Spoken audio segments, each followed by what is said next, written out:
PUBG वाले प्यार के बाद अब एक और बार चर्चा में है सीमा हैदर, क्योंकि बेटी की नागरिकता पर पेच फंसता हुआ नजर आ रहा है। जी हां, नेपाल के रास्ते भारत आकर सचिन मीणा से शादी करने वाली पाकिस्तान की सीमा हैदर एक बार फिर सुर्खियों में है। इस बार चर्चा का कारण उनकी नवजात बेटी है, जो सचिन मीणा की पहली संतान है। हालांकि इस बच्चे की नागरिकता पर कानूनी अड़चनें अभी से आ गई हैं।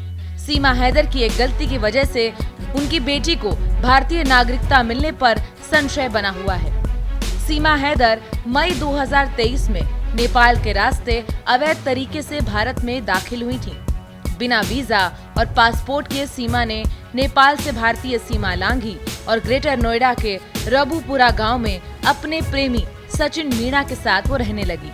कुछ महीनों बाद जब इस बात का खुलासा हुआ तो सीमा और सचिन दोनों को गिरफ्तार कर लिया गया। हालांकि अदालत ने उन्हें बाद में जमानत पर रिहा कर दिया और इसके बाद सीमा ने सचिन मीणा से विधिवत शादी कर ली। लेकिन सीमा का भारत में अवैध रूप से प्रवेश करने का मामला अभी भी अदालत में लंबित है। भारतीय नागरिकता कानून के अनुसार भारत में जन्म लेने वाले हर बच्चे को भारतीय नागरिकता मिलती है, बशर्ते उसके माता पिता में से कम एक भारतीय नागरिक हो।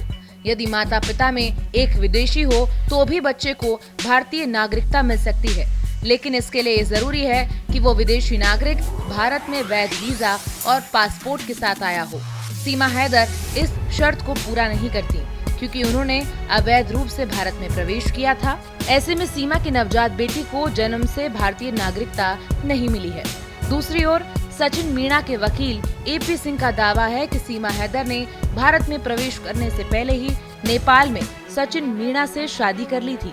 उनका कहना है कि इस दलील के आधार पर सीमा हैदर को भारतीय नागरिकता मिलनी चाहिए।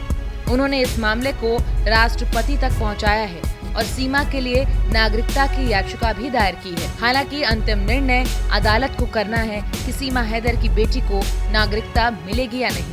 अब मामला अदालत में विचाराधीन है और सभी की निगाहें इस पर टिकी हैं कि सीमा हैदर और सचिन मीणा की बेटी की नागरिकता को लेकर अदालत क्या फैसला सुनाती है। जब तक अदालत इस मामले में अंतिम निर्णय नहीं देती, तब तक सीमा और सचिन की बेटी की नागरिकता का सवाल अनिश्चित बना रहेगा। तो कैसी लगी आपको ये स्टोरी, हमें कमेंट सेक्शन में जरूर बताएं।